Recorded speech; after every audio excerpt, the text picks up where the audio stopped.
So what we should do at these meetings, we don't always remember, is have a very short scrum to start off with.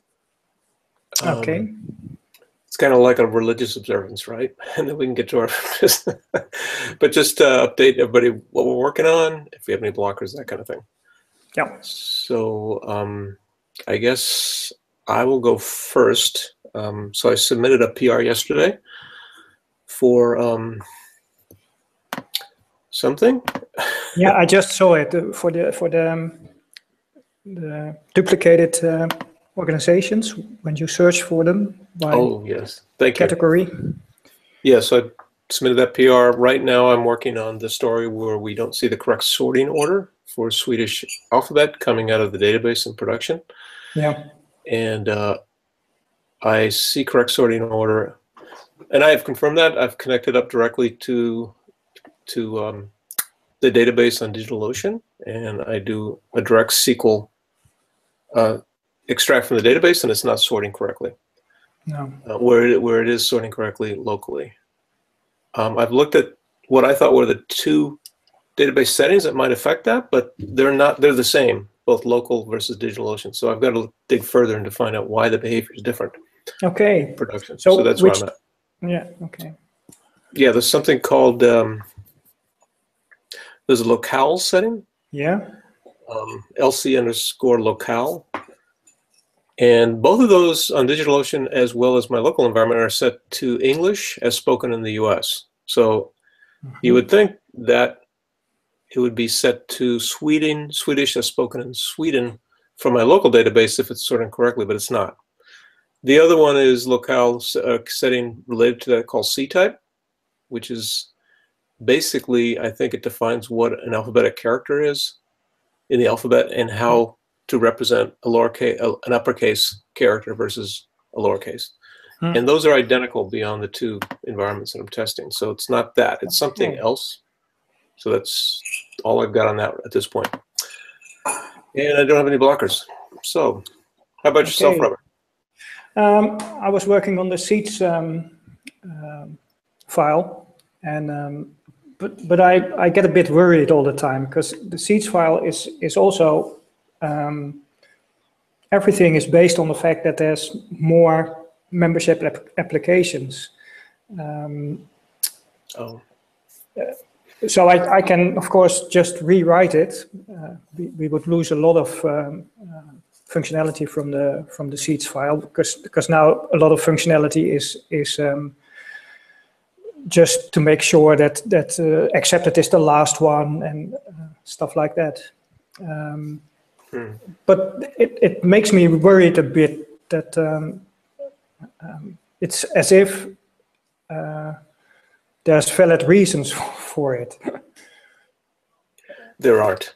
There aren't. You're sure? Yeah, okay. Definitely not. I don't have to be afraid because it's one of the things is to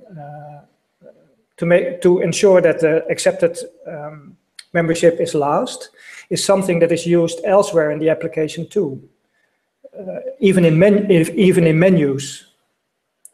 So if and that's going to be a problem if we've got two membership applications later on for two different companies. Right. Well, to it, can we put it on the parking lot, as we call it? So in Scrum, we raise these issues and then we come back to them after Scrum. Yep. Okay. Yeah. And so, yeah, go ahead, please. So then it's not a blocker for me. Then I'll just rewrite the seeds and make an issue of the last. Make an issue of the places where last is used as a way to get to the accepted membership application. Okay, and we should come back to it after the Scrum as well because Ashley is more familiar with that logic. She wrote that section, in fact, of the seeds, so she'd know more about what's going on there than I am. Okay. Hi, Ashley. So we decided to start a short Scrum. So Robert just gave his update. I gave my update. I submitted a PR yesterday. I think you saw that. And I'm working on the issue having to do with sorting out of the database in production. Yeah. I've not made a lot of progress yet, but anyway, working on that. And now it's Ashley's turn. So sorry few minutes late. No problem.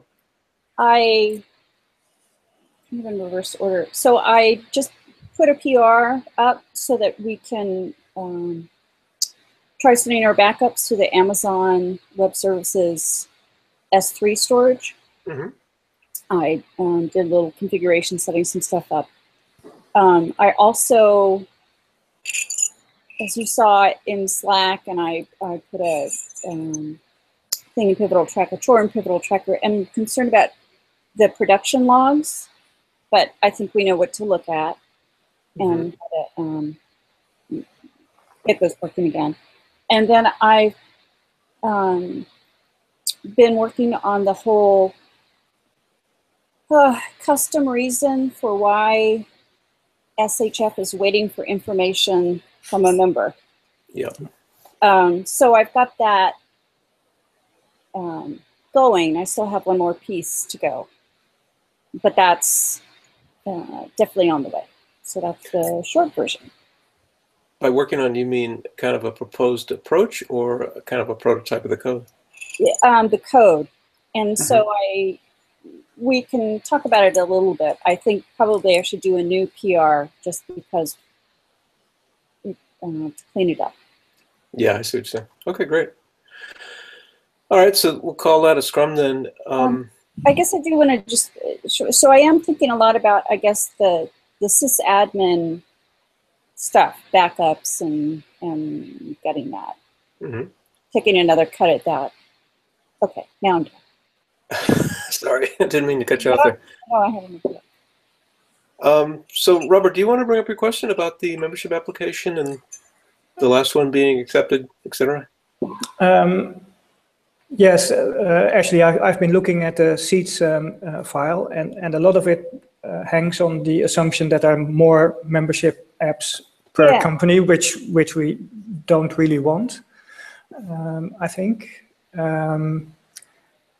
So I was wondering if there were special reasons for that in the seats file, or that it's just not correct, or another way of thinking about it, which has changed over time. Yeah. Yeah, that's really what's happened. Is that it's developed.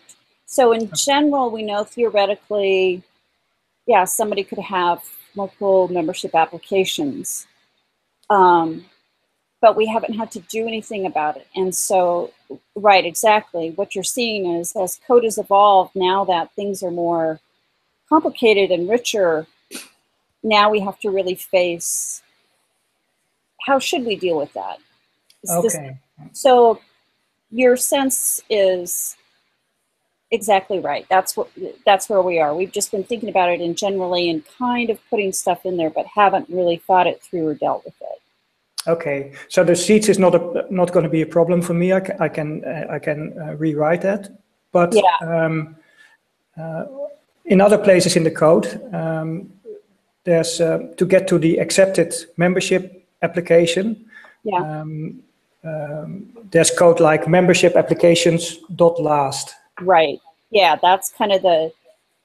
And that's that's going to be dealing with it. Yeah. Yeah, that's going to be a problem in the future. So I'll make a chore of that we do something about it. Right. We'll have to come up with some way of dealing with that. You know, maybe it's like, okay, this is my main membership, and by default, this is how I use that or something. Yep. Okay. Now then, it's just to know that I'm on the right track, and right, exactly, to know that there's not some other important little reason out there that's not. Yeah. Because somehow it looked like the membership apps that were not the last one don't have a company in them, so it looks as if at one time it was thought that the ones with the company name was the real membership application and the rest weren't. Right. Which could also be a valid way of thinking about it. But right. But okay, but not. Okay. Right, but no, it's just messy and not right. Not really. Okay. Right. Can I have a question about sorry, Robert, I was going to ask a question. Yeah, just one other question. Yeah. In the seats are random. Is there a special reason why there's randomness in the seats? Because I would prefer to have it non-random. Specifically, which aspects? Well, every time you run the seats again, there's another number of applications and another number of accepted applications. Right. I think I might have introduced the randomness. Well, I think I think it was just so that we made sure we were doing more more kind of comprehensive testing. But there's definitely a case, and there's definitely value in having things being deterministic. So yeah. Explicitly set conditions. So I think that's fine. I think that there's value in having a certain amount of randomness so that you. Yeah, but the problem is you can't ever recreate it. If something goes wrong in the seats, you don't know what to do.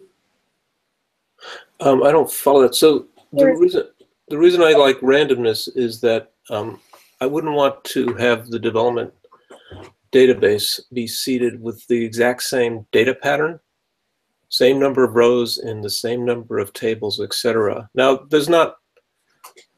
we need to exercise our software against different data patterns, if you will.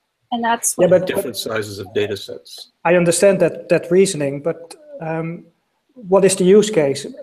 For example, something goes wrong with a special random pattern of seeds.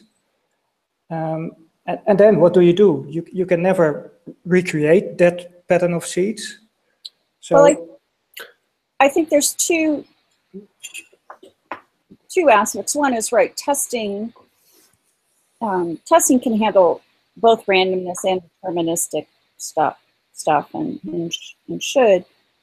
And in the seeds file, I can definitely see where there's things like the number of things should be random, but perhaps making sure that we cover the state of things, there should be some deterministic. And so, yeah, Robert, if you can either now or later sketch out some of the areas, some of the use cases where you think it's more helpful to have deterministic things, non-random things, that would be great. Okay, I'll just do the PR and then just jot them down or whatever, or whatever. So Patrick, what were you thinking about these things? Well, again, I think having different patterns in the development data that we look at time to time, like sometimes we have companies with 1 category, 2 or 3, etc., as opposed to deterministic.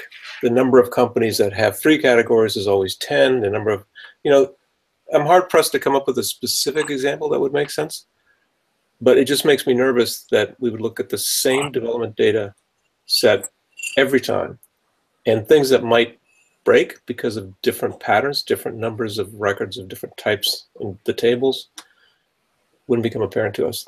That's all. It strikes me as something that should not be deterministic. There's no reason for it, and if it has to be in order to support troubleshooting of the seeds logic, then that's not a compelling argument to me. And the downside. So yeah, Robert, for me, if you can sketch out your use cases, the areas where you think it would be helpful, then we can talk about it. Yep. Figure it out, yeah.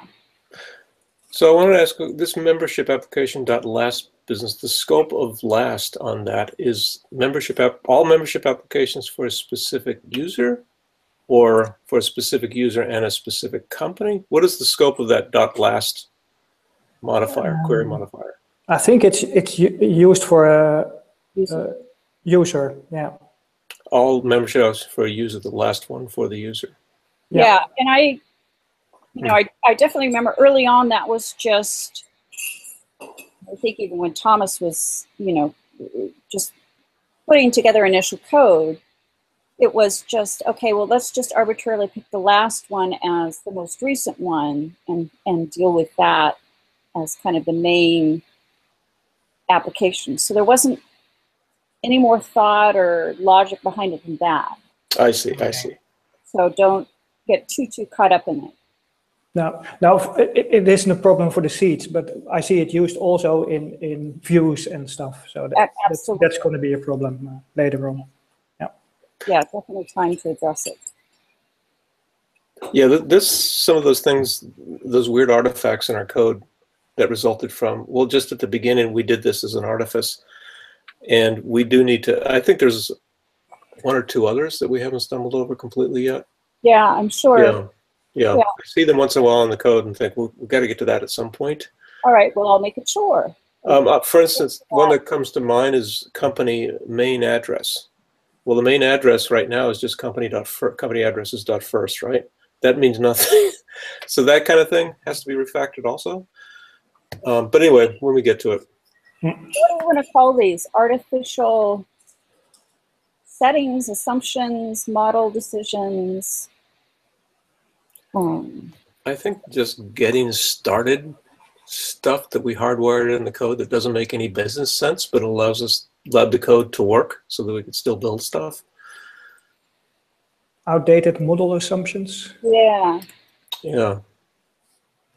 Well, it wasn't even an assumption. The assumption that the first address associated with the company, which can have multiple addresses, the assumption that the first address defined in the database is the main address, and then that's not even an assumption. That was just an artifice to grab an address so that we can say a company has an address and do something with it. Oh, yeah. So even calling it an assumption is too strong. It implies more thought than actually occurred. Okay. Let's see. Anything else, Robert, on that? No, I'm fine. Okay. So should we look at Sprint 14? Yeah, I'm just making a note in a pivotal tracker about this. Great.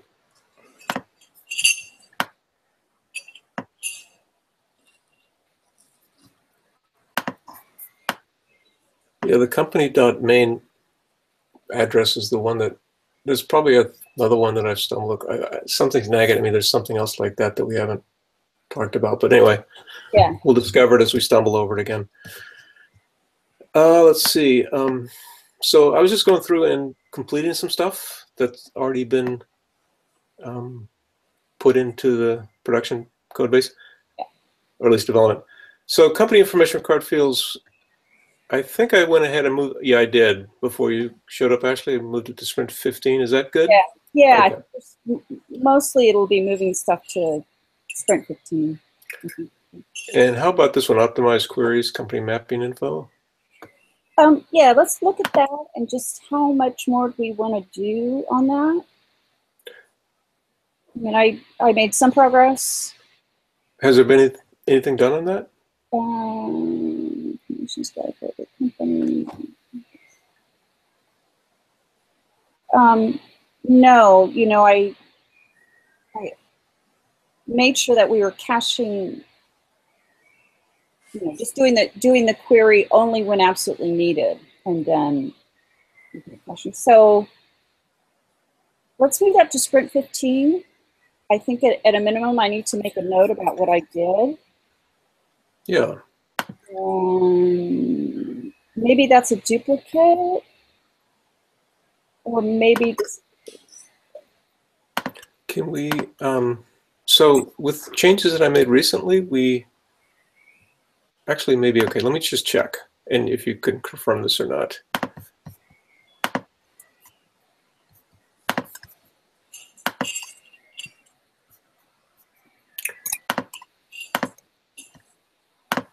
So the company's index, oops, I'm sorry about that. I should have.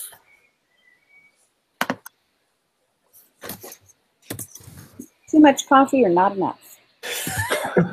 I didn't. I should have prepared for this before, but I didn't know we were going to get into that. Let's see. So now I have to put the Sprint in front, so it takes me much longer to actually type my branch name. Oh, like so hard. I'm kidding, of course. So what I did was when I changed to accommodate the categories problem bug that we had for searching, Yes. I did include business categories in this selection here. So I think that actually might be covered by that. And I don't see any bullet nags coming at me after that.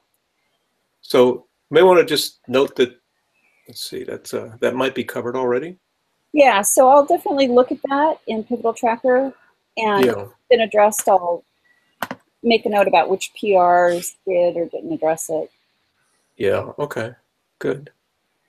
That is, let's see, yeah, 248. Do you want me to just make a note in here? Yeah, go ahead and then, yeah, I'll also. Yeah.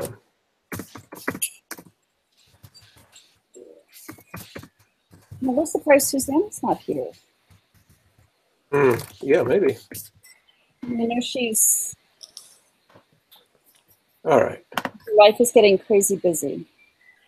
So in any case, do you want me to move this? I guess I can move it to Sprint 15 because we still haven't figured out if we're going to close that out or not and work on it. Speed up semaphore. So you did that. I'm not sure that it took. Let me just check real quick. It's what do you mean? It's definitely running in 2 jobs always. Yeah, but what I thought I was seeing, so this guy does setup commands and then it runs the CI tests, which sounds like it's doing everything. Rails CI test sounds like it's doing unit and acceptance. This job here, which by the way, I had set it up for RSpec and Cucumber. That would be the names I would see here. This is just doing setup. It's not actually doing any testing. So I'm not sure, and I don't have project settings available to me, as you can see, at least not anymore. So this is not done. Okay. This is useless to us. And we should be doing RSpec here and Cucumber there. Yeah, so this is the kind of stuff that just makes me crazy. We've got to get a handle on this. Okay. We really do. You know, maybe what we need is our own semaphore account rather than doing Laura's. So maybe that'll regain control over that stuff. Yeah. But yeah, so this is still outstanding. So we're good on that one. Sprint 15. Seeds should abort. If no comments, yeah, that's been delivered. So I'm going to finish that, if that's okay with everybody? Mm-hmm. Yep. Okay.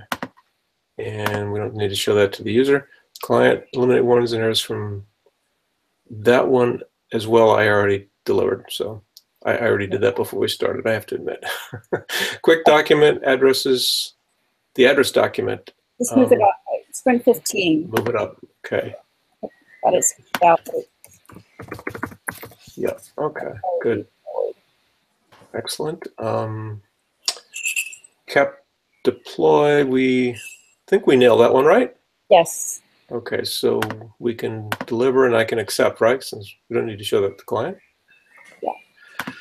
Okay, seeds don't add multiple. Robert delivered that. I think I merged that. Mm-hmm. Was it yesterday or this morning? No. No? That's the other one. Okay. Oh, this is the seeds. Yeah, you're right. You did it in production. So this is the one you're working on. Yeah. Yeah. Okay. So let me go back to, well, I can set it started and we can move it to 15. Yeah. Okay, great. All right. Refactor logging. I did that. Can we accept that? Is that okay? Yes. Because I have another story I'd like to start on that depends upon that being there. So it is this one here. When I saw it, actually you reviewed it. I think we're okay. By the way, Robert, I've been adding you as a reviewer. Oh, yeah. These. I don't know if you've been seeing the notice or anything, but I have seen this one, yeah. Yeah. You would see notifications up here with this little bell icon. Yeah. And so, go ahead. Do I have any rights to Well, you should be able to see it, and you should be able to comment. Okay. I'm still not really sure how to get this into my own production. That's in my own test. right. So you can get a local copy of it. Yeah. In RubyMine, let me just share my screen real quickly.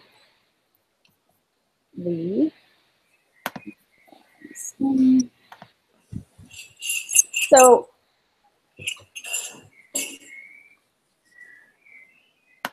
here in RubyMine, I'm looking at the version control tab down here. So Yep. I can set up, and I use this particular window view, the log, quite a bit. So here I am working on my current branch, and it's got this little, it's a little hard to see right now, but it's got this little yellow tag on it. And that just shows your current branch. At any rate, what you can do is fetch, and that will pull down, I mean, this is just the git fetch command. And so that will pull down all of the branches for all the remotes you have set up. So if I look at my remotes, you can see I have way too many. Really, you just need origin, which is yours on GitHub, and the main project one. And then I have Pat and Susanna set up specifically as well. Okay.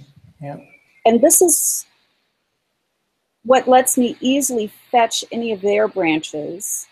Okay, I should. Yeah, I haven't added them, so Yeah, I should. Yeah. that's probably the key. And then Okay. obviously you can do this at the command line. Yeah. Yeah. Okay. Yeah. Yeah. I haven't added Patrick and Susanna. Yeah, so that's so I probably don't see their branches. Okay. Yeah. right. And then you can switch to theirs and whatnot. Yeah, RubyMine's Git tools have turned out have gotten really good, like especially over the last year. In the past, I've used that, and then other, Git tools that let me deal with hierarchies and branches and remotes and all that. But RubyMine's, it's gotten pretty good. Yeah. Okay. Thank you. Yeah. That helps. Okay. So let me get back to.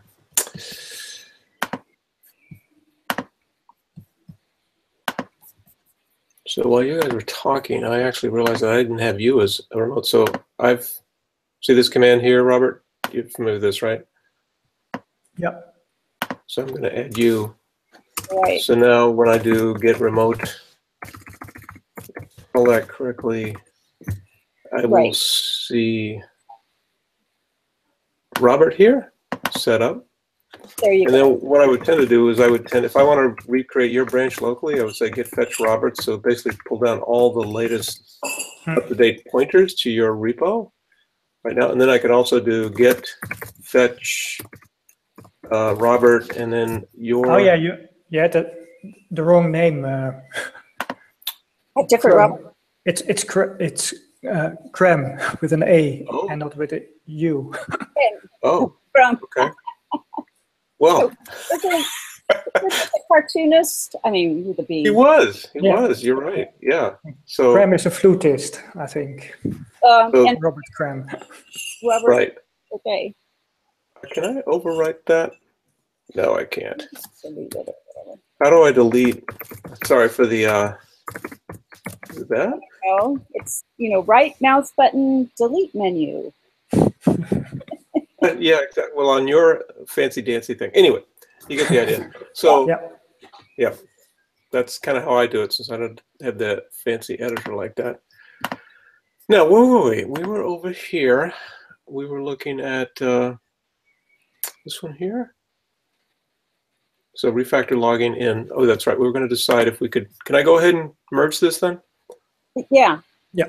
We just need it to be, updated and. Oh, I just did that this morning, so something else. Okay, I'll do that afterwards. And the password, the title and the password change thing, is that still outstanding? It is. It's just, I think it's just, Susanna needs to do some localization stuff. Yeah, okay. Okay. So that's 14.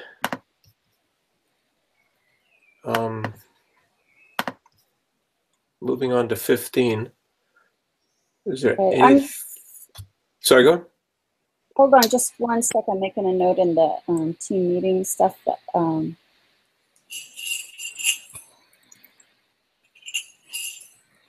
okay. Yeah, so these are the ones that we've pulled over, it looks like, at the top. So email delivery service, I have requested that Susanna, I've sent an activation email a few times to her. I'm not sure she's seen the message. So if anybody sees her, just let her know. Blocker? What's that? It's a blocker. Is that a blocker? Okay. Yeah, so it keeps saying you haven't activated the account, resend the activation email, which I did this morning, or actually shortly before this call. And you can see it confirmed that it did resend it. So I'm not sure she has seen that email. She has to click on the link there for us to have the account go active, and we can start testing against it. So that's what's going on there. Okay. Let's see. We talked about that. So Ashley. Yeah, so like I said, I think that I'm just going to make a new PR because there's been so many changes, and that will clean it up some. And then I think that's what I'll do. And I have just some questions about, we could do it this way, we could do it that way. I'll put it in the PR. Okay, sounds good. And yeah, okay. We talked about that. Rake task, add memo page. Yeah, okay. What's this? Didn't you work on that? I can't remember. No, I didn't. So this is the one that I needed the prior thing that I was talking about to be merged, because this involves Rake, and I've got all that refactoring of the logging stuff out of Rake. Okay. So once that's done, I can start on this task here.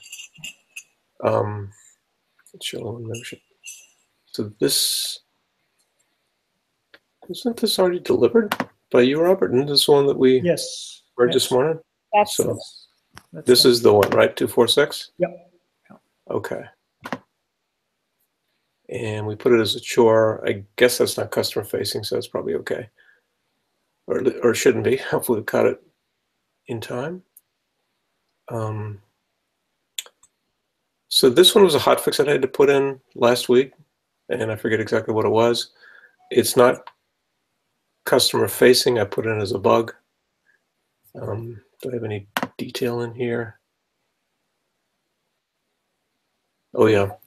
So I was loading, in order to execute tasks programmatically, I was doing this, Rails application load task, and all of a sudden the thing would loop and go in an infinite loop. It would keep running that, the particular task I was trying to run programmatically. So I changed that to shf.application.load task to limit, because I noticed it was pulling in tasks associated with gems, some gems that we didn't even have in our environment, but they were in my Ruby environment, and so it was very confusing. Yeah, the initialization process.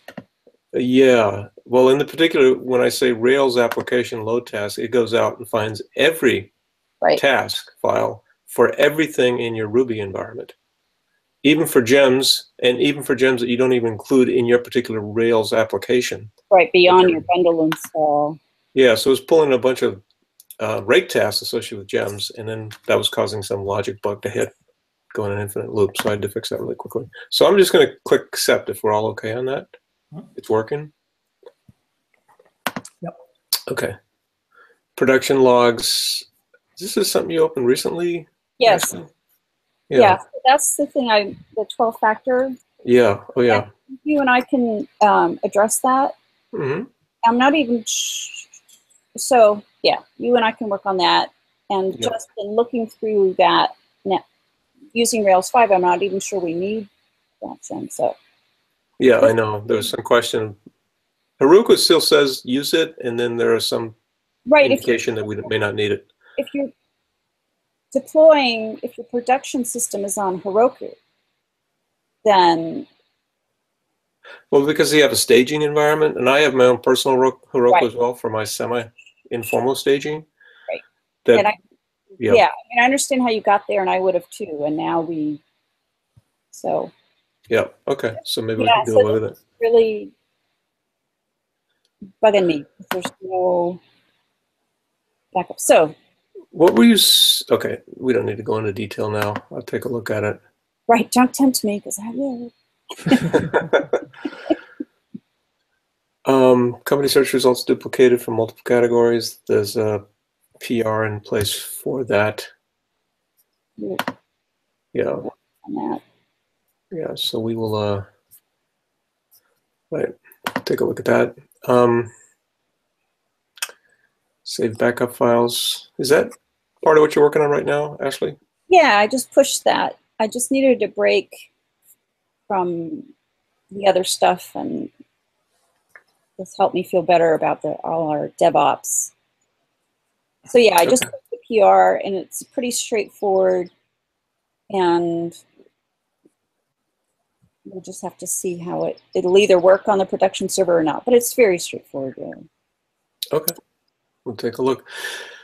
The database sort problem on staging as well as production, I've started on that, don't have a lot to report yet. But the culprit that I thought was causing the problem with it, which is a database setting called locale, what locale it thinks it's in. Well, my local environment works correctly, and my locale is set to EN_US, English as spoken in the US. And that's the exact same setting on DigitalOcean. So it's not that particular setting that's causing the problem on DigitalOcean. So anyway, that's as far as I've taken it at this point. Yeah, all that. I've peeked into it, and I'm looking forward to you getting that solved so I can copy your solution to this other project I'm working on. Oh, you have the same problem over there? Yeah, I mean, I haven't addressed it. So yeah, I know it's, right, the Postgres, like locale and collation and stuff. Except it isn't the locale setting. Right, there's a couple things. There's something else, yeah. Anyway, working on that. This is the one we just talked about. Robert's working on. That's the one that we talked about with Susanna's going to be working on. Add waiting for payment as a state for membership. Is that still a Sprint 15? So I put it in there. Because this is what's come out of all these discussions about, waiting for the user, that this is important enough to be its own state. So I just put it in Sprint 15 just as a placeholder. So it needs to be done soon. Mm-hmm. We'll need to vote on it. Yeah. So that's why it's there. Okay. Well, let's see. We can come back and vote on that. Anything else? Visual indicator, Sprint 15. Yeah, okay. I think we're all okay with all this stuff, right? Yeah, the backups to the Capistrano deploy scripts. I need to look at that. I'm not sure that that's how that's what needs to be done with backups. But at any rate. Okay. Do you want to vote on this one right now? I'm fine with that. I don't know if you two want to. Yep. Okay. Yeah. So I can certainly talk about what it is. We're adding a new state.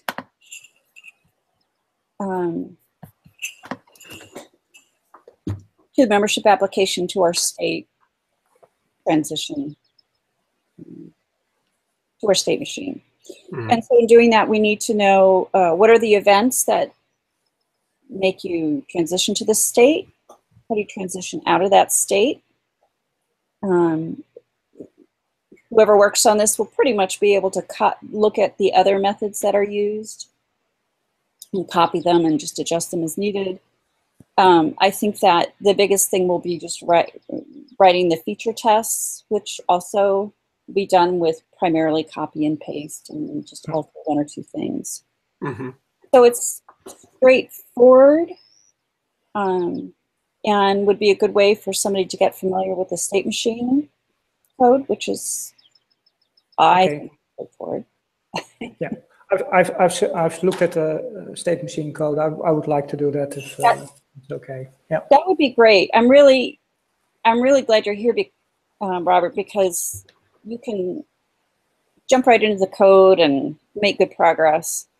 And then I feel like then I can kind of turn and focus on our DevOps sysadmin stuff. Yep. That's kind of what I would like to do in general, is to work to get all of that smoothed out and mostly, yeah, that kind of stuff, and then yeah, this kind of work can keep going ahead. So is this gated by the work for the waiting for info? Okay. It's not necessarily gated by it, but there's coordination that probably should happen. It's not a big deal. Waiting for info strikes me as a little bit. We set the state, and then you have to specify why you're waiting, and there's kind of a pre-selected list you can select from, Right. Or you can enter a custom text message as to why you're waiting. Right. So the waiting for information is not introducing any kind of new state. Our state machine stays exactly the same. What we're doing, we're appending this, little couple of custom reasons. So yeah, work can happen on both of them at the same time. Could. Yeah, but is it free text or the waiting for reasons? Is it free text or is there selection? Yes. Okay. I think it could be multiple, right? A couple of predefined, and and that's where I am right now. I've got I've got the new little model scaffolded for all the set reasons, and so now when somebody enters that custom reason in text, it's adding that into that table. That's exactly right. Okay. Yeah. So yes, D, all the above.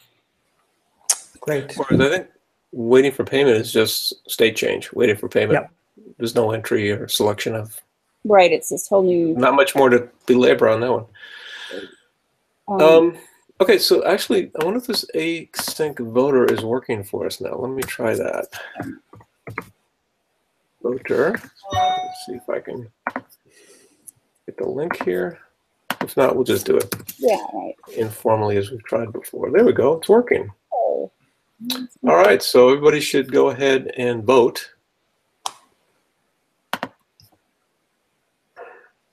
Are you going to reveal? Yeah. Oh, So, Robert, the reason I picked medium is just because there's a number of little parts. I mean, like I said, it's setting up the feature test is probably. Yeah, but I've seen them. Someone already had the feature test with if this event happens, then yeah, right. And it's as you say, it's copy and paste mostly. Yeah. So very straightforward. Yeah, not conceptually difficult. Yeah. You've got to touch the membership application model. You have to touch the membership application controller. You have to touch the view. You have to touch the test. There are enough places that have to be touched, although albeit following a well-defined pattern. Yeah. That to me it doesn't warrant a 1. Okay. Too many places that you have to go to. Yeah. And why do you have to touch the views? You'll be adding a new button. Okay, for the event. Yeah. Okay. Right, to show that this is the current state. Yeah. Okay. That initiates a state change, which then goes to the controller, which effects the state change, which then renders another view showing the state changed, yada yada. Right. Okay. So I'm okay with medium. Okay. We bludgeoned you into submission, huh? Yeah. Mission accomplished. All right, so that's Sprint 50. I think we're in pretty good shape there. We've got a lot of good stuff here. Anything else we should think about adding to Sprint 15 from the backlog? Or Icebox? I can't think of anything myself, but I didn't look at this before.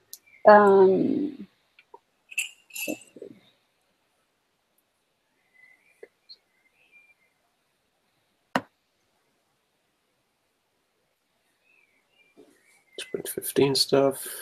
Yeah, okay. Well, think so. Oh, what was that? The one you just added that we talked about? Hardware, it's Yeah. artificial. That's a good title. I was struggling for. Yeah, that works. I knew exactly what that meant, so that's perfect. And then I over described it in the thing. So. Okay. Good. Robert, you got to run off, don't you? No, it's a holiday today. Oh, because it's a holiday. So that's okay. Otherwise, what holiday is it? It's Ascension Day. What does that mean? It's Christ going to heaven. Oh, okay. That's right. It's religious things, not my fault. A religious thing, yeah. I don't know why it's still here, but hey, it's a holiday. It's a holiday, yeah. You know. Yeah, it's an excuse to have a holiday. That's right. That's right. I've got two very small questions, if I may. The one is when I'm doing the seats, I'm continuously recreating, and I was wondering, does it cost a lot of Google calls? Because what it does is geocoding the addresses. Yeah. That's probably not infinite, or is it a problem, or should I just comment it out? So, as I'm working. As you're working, I mean, what I do is on my local machine, I have my own Google ID that I pop in there. Okay. Yeah. So yeah, you can do either, and there's a way to stub it out. Because I do that. Okay, it's not a problem really. It's just I was just wondering if I have to do it, but yes, I have to do it because it's okay. Really up to you, but yeah, I know that Patrick and I both have hit those limits, especially when you're running all the feature tests a couple times to get it. Okay. Yeah. So yeah. And other thing I was wondering, my pull request was outdated. The branch was I don't know how it's called, but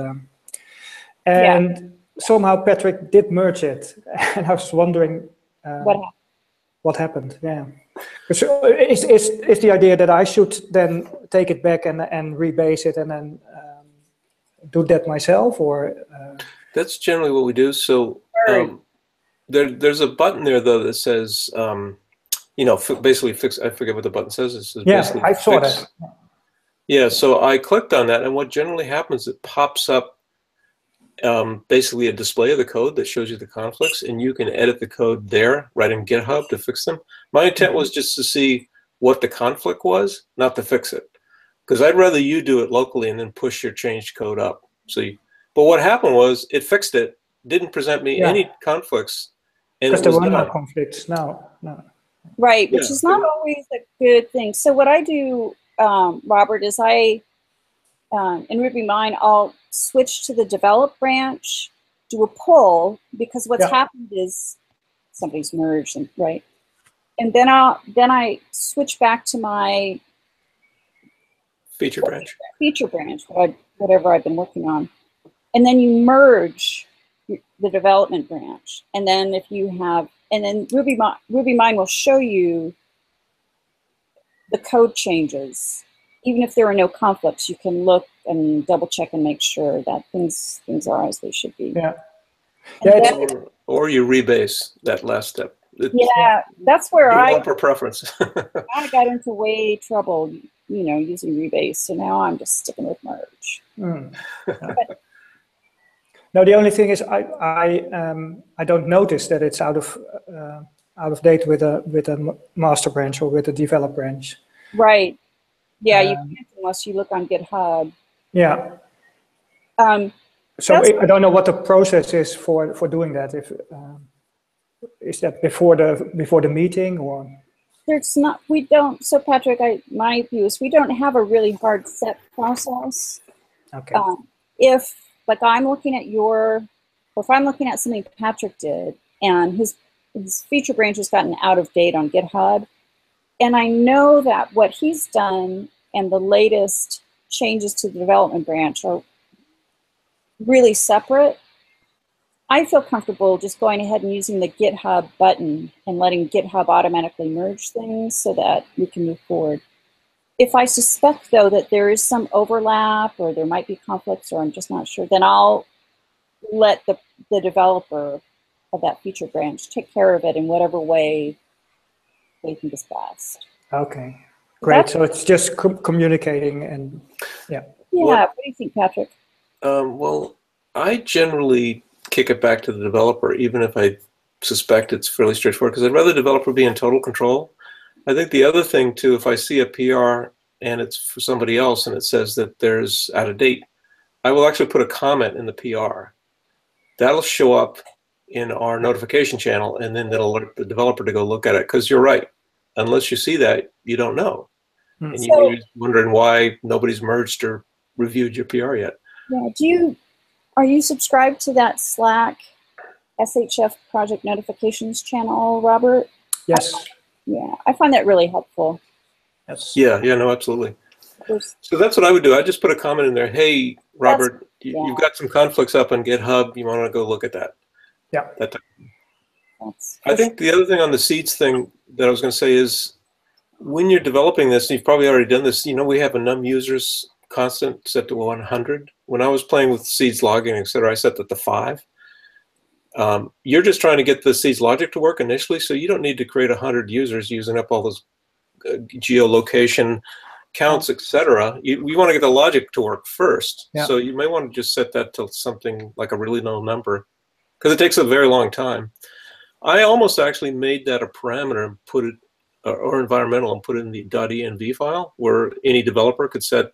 Yeah. Num users for me right now should be 5. I'm just going to set it in the .env file, and Seeds respects that. I decided not to because it was beyond what I was working on in the PR at the time. But if you want to do that, that might be something to look at. And maybe just make the default, if that typical default is 100 if the environmental is not defined. Right, exactly. Yeah, something like that. And maybe I think 100 is still a good number. Actually. I was wondering if like half of that would be sufficient. I think so. I think what's more important is that we have enough applications in all the states that we have that, and so.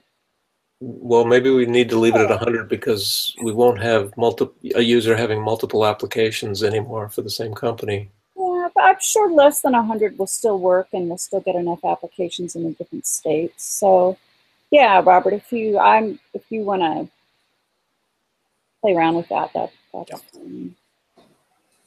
Yeah, if we get enough data, but it takes less time to seed, that would be great. Okay. Yeah. So, good. All right. So, let's see. What else do I know? So we don't have a client meeting next week, right? It's the week after. Because our last one was the 20th. It was this week. So we're okay there. I just made a couple little edits, not a lot, to the team meeting notes wiki. And mostly they're things that are written to me. Okay. So, yeah, I'd like to wrap up the big PR that I've been working on and the diagrams and stuff, and then kind of focus on the sysadmin things. to get this Yeah, that sounds great. in general what my purpose is. So, okay. Yeah, I'll ping Susanna. Or I mean, we all can to see where is she. She's really clear on it. But like I said, I know that her life is getting closer. Her mom, so Robert, her folks live in Thailand now, and apparently Thailand is a fairly common place for Swedes to vacation. And Who knew? Oh, I didn't know, but I saw a Netflix series that's about Swedish people in Thailand. Thailand, so Yeah. yes, Very nice. it happens so much. There's a Netflix. And then, so she and her partner just bought a house, and so she'll be stopping her job, and they'll be moving, and it's the first house they bought, and her mom and her mom's friend just arrived from Thailand to help them do this. So Okay, many things going on in her life. really full for her and getting more and more busy. And I think they move in July, I think. So I'm not totally surprised that usually she's right here and right on top of things. But yeah, life is going to get more and more busy for her. So we'll ping her and getting that. We have the email blocker. Do we have other things that are blocking us from moving forward? In regards to Susanna doing something? In general. Any of us have other things that are blockers? No, not really. Don't think I do, other than the email thing. Okay. And then, yeah, that'll be good because in backups, the backup gyms, we can set up notifications for events to an email. We should get that set up. So that's another place when the time is right, you can exercise. Good. Okay, and next meeting is Monday? Yeah, I think we're on a Monday-Thursday cycle now, right? On the hour. Yeah, absolutely. So that works, right? Yep. Wow, that's good for me. And Tuesdays and Thursdays are your days you have hard stops, right, Robert? Yes, that's right. Yep. Yeah. So okay. Monday is it's not a problem. All right, great. I thought it's Monday. Okay. Good. Yeah, so Robert, I don't know if you have time now after this to touch base a little bit about the Rails 12-factor gem, or if a different time is better, that's fine too. Did you mean me? Or yes, probably, yeah. Robert is leaving you, I think. Okay, Robert, sounds good. Thanks. Yeah. Okay. See you. Bye-bye. Bye. Bye now. So anyway, yeah, I didn't know if now was a good time to spend a couple minutes on that, or some other time better. That's fine. No, that's fine. Okay. Give me some context. Stop recording, or we can keep recording. I don't care. Just saying. I'll just keep it going, I guess, in case we say something memorable that people want to see. Here ends the team meeting portion. My edits there, and then okay, so looking at, let's see, did I put anything in? Let's switch my brain now.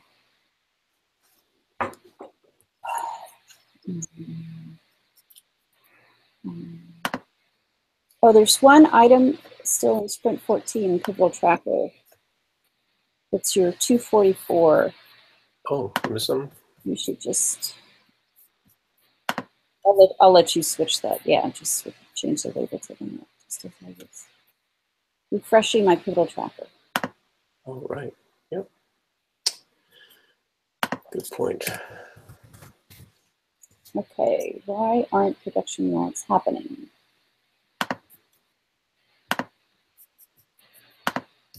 So I put some text into the description of the Pivotal Tracker bug. Yeah. Let's and see. Maybe Yeah, I'll read and that. yeah, specifically, I put a link into that.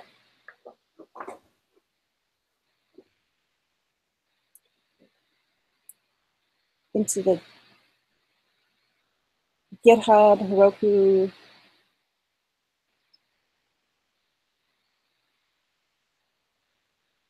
Let me know when you read it.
So you're still reading? Yep. Okay.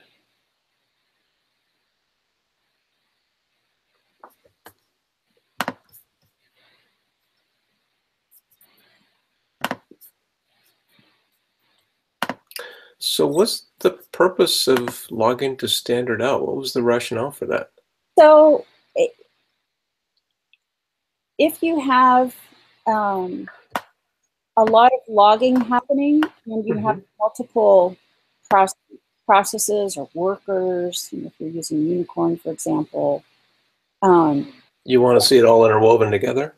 yeah, then they're all sending out log information. And so by doing this, instead of having conflicts writing to the file system, you're streaming them, and then you capture those streams in some way and either forward them to a logging service or something else. So so this 12-factor gem is helpful, but what it really does is it calls the serve static assets gem and this, make your logs for the standard out.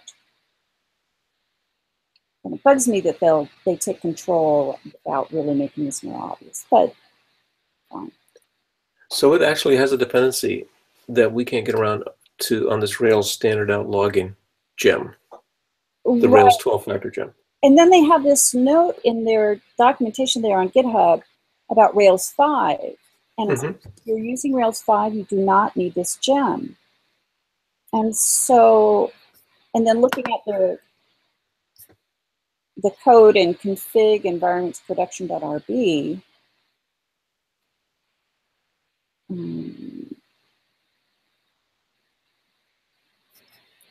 I mean, I think we have that in there. Yeah, it's split up a little bit, but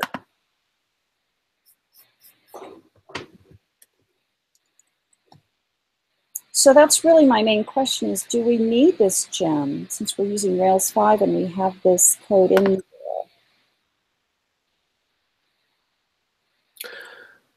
Well, the Rails 12-factor gem was recommended, as you know, by Heroku. Right. And yeah, that makes sense and I get it. Let me see, where did I put the link? Where did I put that link we're talking about? Okay, yeah, there you go. I'm looking at Slack. So getting started with Rails 5, they're quite explicit about using this gem. But if you're deploying new applications, gem is not needed. If you're upgrading, you can remove this gem. Okay. right, and we have this code. So look at our config environments production.rb file. And we do have this code in there. Split up a little bit, but you can see around line 19. Yep. And then you scroll down to line 78, you'll see the other code about the logging to standard.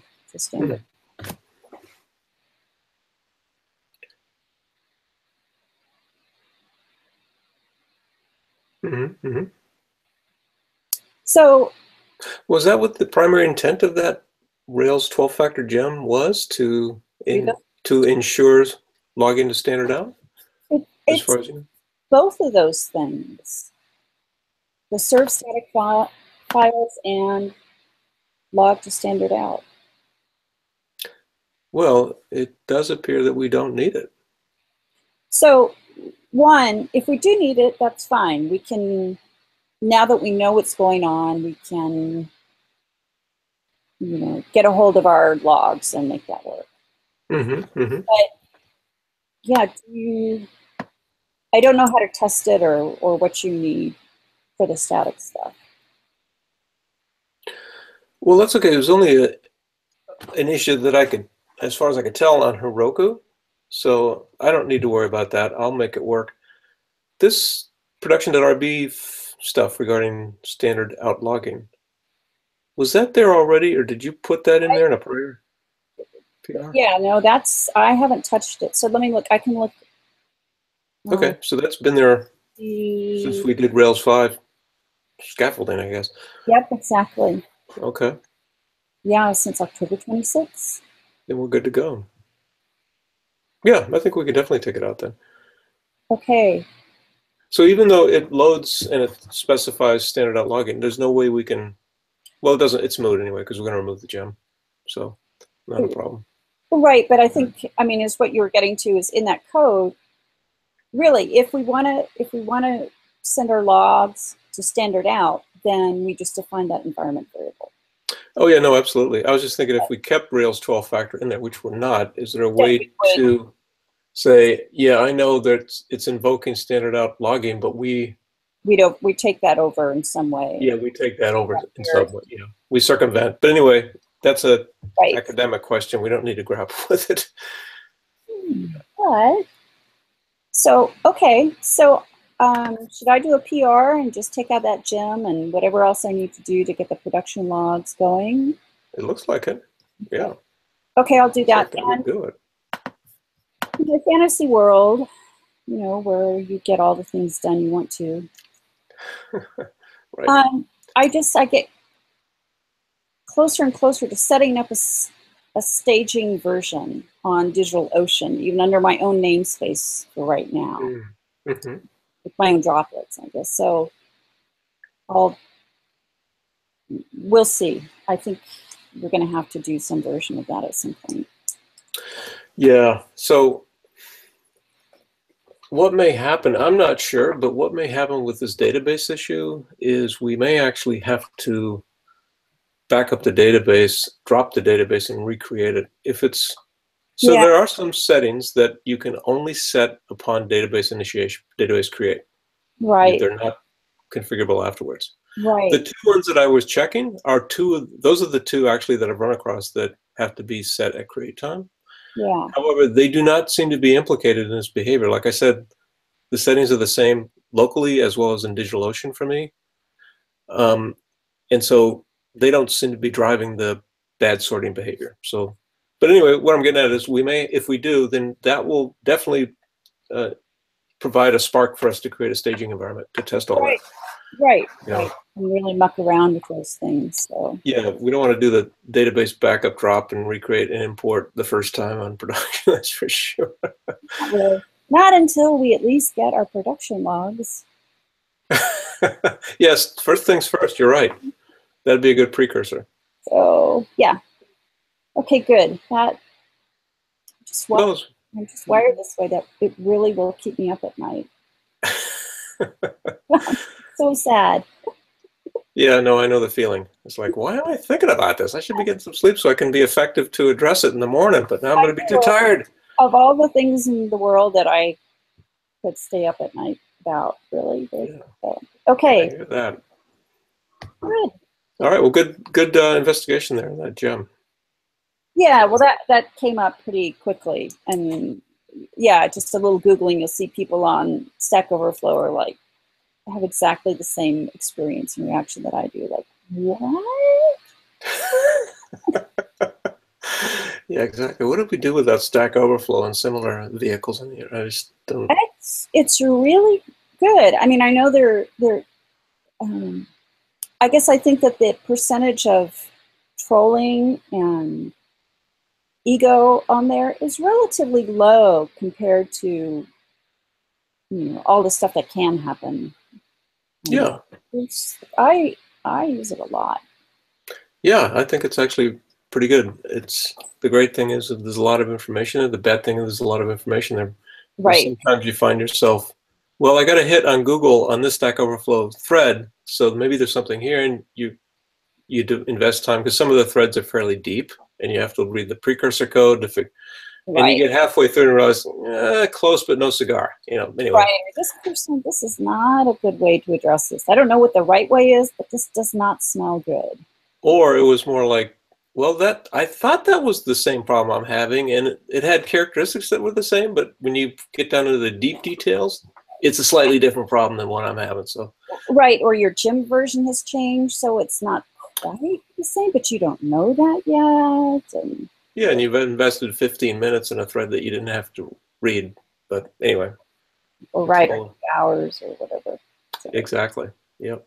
Okay, good. All right, Ashley, sounds good. So good talking to you. Yeah, so on a slightly different note, I guess for Agile Ventures, I know that I'm just kind of been listening in on the marketing Slack channel. Mm-hmm. And I know they're putting together the next newsletter to send out. And that Sam wants to do a design sprint. He's planning to do a design sprint with OneDrive for Agile Ventures as a whole, its direction and stuff on June 12th through 16th, that week, something like that. Unfortunately, looking at the times, it's like 4 a.m. to 9 a.m. for me is when time zone reality. So. And you're not even a morning person in your own time zone. So. Right. The likelihood is I will just stay up. Oh boy, no, that's staying up a couple more hours. That's the way I would totally work. But I can't do that for a whole week. Yeah, that'll kill you. At any rate, well, it'll make interacting with people here difficult. Mm-hmm. Yeah, in the real world. That's right, in the real world. Actual world. Yeah. Yep. Okay. Well, maybe I'll try to participate in that then. Yeah, or just checking on that.